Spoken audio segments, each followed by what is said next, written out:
I never thought I'd be sitting in my car outside Oakwood Country Club, watching my mother-in-law Diana strut across the parking lot like she owned the place. But here I was, gripping my steering wheel, remembering how different things were just 5 years ago when I first married Michael. Back then, Diana had seemed almost welcoming, if you could call her constant helpful suggestions about my appearance, career, and lifestyle welcoming. Emily, darling, she'd say, her voice dripping with false sweetness. Have you considered a more professional wardrobe? Or, dear, a real estate agent isn't quite what we expected for Michael, but I suppose everyone has to start somewhere. I'd learned to bite my tongue, smile, and nod. After all, Michael had warned me about his mother's particular nature. What he hadn't warned me about was her talent for turning every family gathering into an opportunity to remind everyone of their social status, or in my case, the lack thereof. The annual Mother's Day brunch at Oakwood Country Club was her crown jewel of social events. For the past 4 years, I'd endured it with gritted teeth and forced smiles, watching Diana hold court among her country club friends while making subtle digs about my humble beginnings. This year was supposed to be different. Michael and I had just moved into our new house. Nothing flashy, but a comfortable 3-bedroom in a good neighborhood. We'd been hoping to start a family, and for once, I thought Diana might actually be proud of her son's life choices. I should have known better. Emily, dear. Diana's voice carried across the parking lot as I finally stepped out of my car. She was wearing her signature pearl necklace and a pastel pink suit that probably cost more than my first car. What are you doing here? The question caught me off guard. I'm here for the Mother's Day brunch. I adjusted my navy blue dress, the one I'd specifically bought for occasions like this, hoping it would meet her standards. Diana's perfectly penciled eyebrows arched higher. "Oh, sweetheart," she said, loud enough for her friends Mrs. Patterson and Mrs. Miller to hear. "Didn't Michael tell you? The club has instituted new membership requirements. We can't just have anyone walking in anymore." My cheeks burned as I noticed several other club members slowing their pace to watch the scene unfold. "I don't understand," I said, keeping my voice level. "We've been coming to this brunch for 4 years. Yes, well, Diana smoothed her already immaculate hair. Times change. The club board decided we need to maintain certain standards. You understand, don't you? We can't have people who clearly can't afford the membership dues making others uncomfortable." Mrs. Patterson had the decency to look embarrassed, but Mrs. Miller was practically smirking. I could already imagine the gossip spreading through their social circle. "Did you hear about Michael's wife? Tried to crash the Mother's Day brunch." "I see," I said quietly, my hand tightening around my purse strap. "And did Michael know about this?" Diana waved her hand dismissively. "I'm sure he meant to tell you, dear. He's been so busy lately, and really, it's better this way. You never quite fit in here." The words hit like a physical blow. 5 years of snide comments and backhanded compliments culminated in this moment of pure, unadulterated humiliation.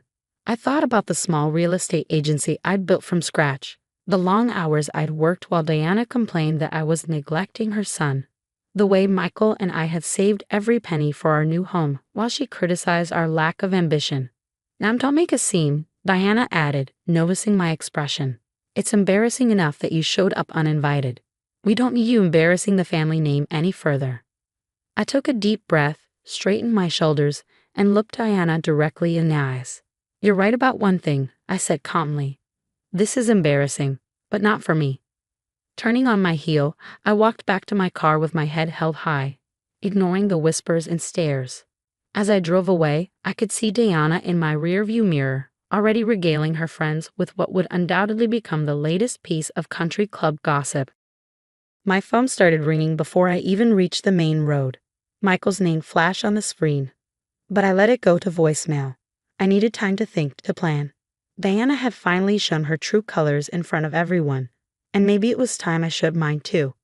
What she didn't know, what none of them knew, was that while they'd been busy judging my humble career in real estate, I'd been quietly building something much bigger. Those long hours at the office weren't just about selling houses.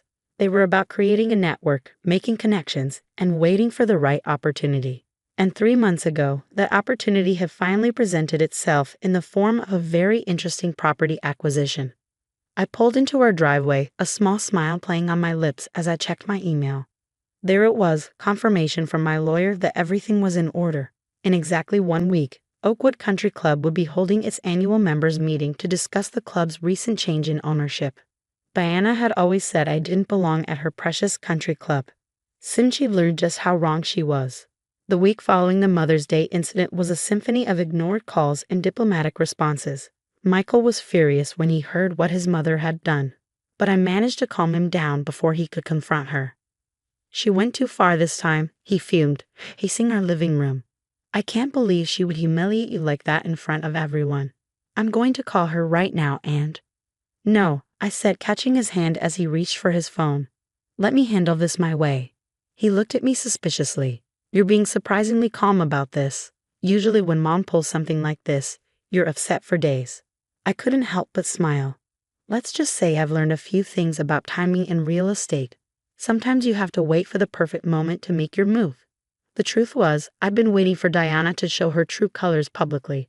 All those years of subtle insults and backhanded compliments had been building to this moment. The country club incident wasn't just an embarrassment, it was an opportunity. Diana, predictably, spent the week doing damage control. She told anyone who would listen how I had made such a scene in the parking lot, how she was only trying to protect the club's standards, and how mortified Michael must be to have such a social climbing wife.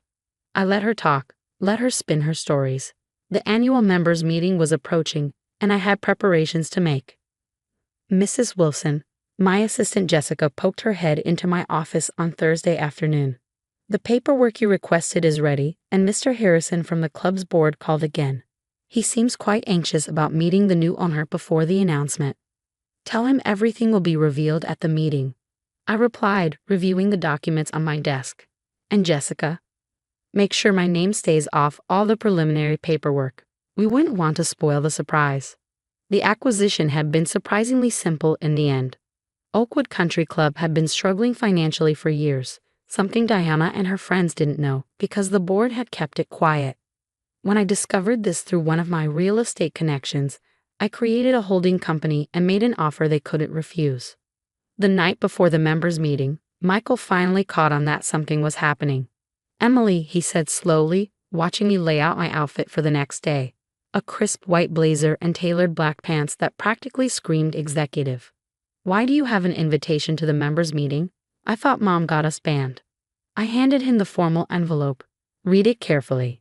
His eyes widened as he scanned the letter. This isn't just an invitation. This is, Emily, are you? Remember last year when Diana said I should aim higher than just selling houses? I asked, unable to keep the smile off my face. Well, I took her advice. I aimed for the whole country club. The next morning, I arrived at Oakwood early. The parking lot was already filling up with luxury cars as members arrived for the meeting. I spotted Diana's Mercedes in her usual spot, front row, right next to the entrance, where everyone could see it. I parked my car in the spot marked Owners Reserved, switched off the engine, and took a deep breath. Through the windshield, I could see Diana standing with her usual group of friends, probably sharing her latest theory about why the club had called this emergency meeting. My phone buzzed with a text from Jessica. Everything's ready. Board members are all in place. Time to make your entrance, boss. Walking through those front doors felt different this time. The staff who had always treated me with polite indifference now stood at attention, offering genuine smiles and respectful nods. They'd been briefed yesterday about the ownership change, and I'd already approved raises for all of them. Emily? Diana's voice cut through the lobby like a knife. What are you doing here? I thought I made it clear. Good morning, Diana, I said pleasantly, continuing toward the main hall. Lovely day for a members' meeting, isn't it? She hurried after me, her heels clicking on the marble floor. This is a private meeting for club members only. You need to leave before you embarrass yourself again. Oh, I don't think that will be necessary, I replied, pushing open the double doors to the main hall. After all, I called this meeting. The room was packed. Every member of the club was there, along with the entire board of directors. All eyes turned to us as we entered, Diana, red-faced and flustered, and me, calm and collected. Security, Diana called out, her voice shrill. This woman is trespassing. The security guard stepped forward, but instead of escorting me out, he smiled and said, Good morning, Mrs. Wilson. The board is ready whenever you are. Diana's face went from red to white in an instant. What's going on here? I checked my watch, right on schedule. The big reveal was moments away, and years of Diana's condescension were about to come full circle. As I walked toward the podium, I couldn't help but think that some lessons in humility are best learned in public. The board chairman, Mr. Harrison, cleared his throat and addressed the packed room. Ladies and gentlemen, we've called this emergency meeting to announce some significant changes at Oakwood Country Club. As many of you know, ownership of the club has recently changed hands. Today, we'd like to introduce you to our new owner.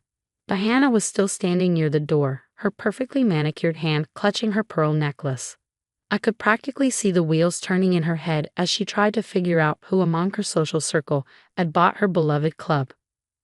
Please welcome, Mr. Harrison continued, Mrs. Emily Wilson. The silence that followed was deafening. Then, like a wave, whispers swept through the room. I stepped up to the podium, enjoying the look of absolute shock on Diana's face. Thank you, Mr. Harrison, I said, my voice clear and confident. As your new owner, I want to assure everyone that Oakwood's tradition of excellence will continue. However, there will be some changes to club policies, particularly regarding membership requirements. Mrs. Patterson's hand shot up. What kind of changes? I smiled. For starters, we'll be ending the practice of discriminating against members based on perceived wealth or social status. Oakwood will now judge its members by their character, not their bank accounts. Diana finally found her voice. This is ridiculous, she sputtered, stepping forward. You can't possibly own the club. You're just a real estate agent. Actually, mother dear, Michael's voice came from the back of the room as he walked in. Emily owns one of the largest real estate investment firms in the state. She's been buying and developing properties for years while you were busy judging her career choice. I nodded. That's right, and when I heard Oakwood was struggling financially, I saw an opportunity to save this historic club and perhaps teach a valuable lesson about judging people without knowing their true worth. The color drained from Diana's face as the implications sank in.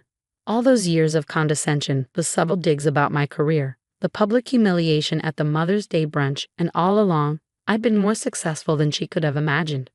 I expect my invitation to next year's Mother's Day brunch won't get lost in the mail. I added just loud enough for everyone to hear. The laughter that rippled through the room was the final straw for Diana. She turned and fled, her designer heels echoing on the marble floor. Mrs. Miller made to follow her, but Mrs. Patterson grabbed her arm and shook her head. After the meeting, members crowded around to introduce themselves, properly this time. Many apologized for their previous behavior, while others praised the changes I proposed for the club. Michael stood by my side, beaming with pride. You know, he whispered in my ear, I've never seen Mom run that fast in heels. Later that evening, as Michael and I sat in our backyard enjoying a quiet dinner, the calls and messages started pouring in. Diana had apparently recovered enough to start a campaign of damage control. Mom wants to know if you'll meet her for lunch tomorrow, Michael said, checking his phone. She says she needs to clear the air about some misunderstandings. I took a sip of wine. Tell her I'll be happy to meet her, at the club, of course. I believe there's a lovely table with my name on it now. The next day, Diana arrived at the club 15 minutes early, looking as polished as ever but noticeably subdued. She found me already seated at the best table in the dining room, the one she used to reserve for herself. Emily, she said stiffly, sitting down. I suppose I owe you an apology. Do you? I asked mildly. For which part? The years of condescension, the public humiliation, or just for getting caught being cruel? She had the grace to look ashamed. I may have misjudged you. May have. Diana sighed, her carefully maintained facade cracking slightly. I was wrong, okay. I was wrong about you, about your career, about everything. And I'm sorry. I studied her face, seeing real humility there for the first time in 5 years. Apology accepted, I said finally, on one condition. What's that? Next Mother's Day brunch, you'll be my guest, not the other way around. As I watched my mother-in-law process this reversal of roles, I couldn't help but smile. Sometimes the best revenge isn't about getting even. It's about rising above and showing people exactly who you've been all along. And if that lesson comes with ownership of their precious country club, well, that's just the cherry on top.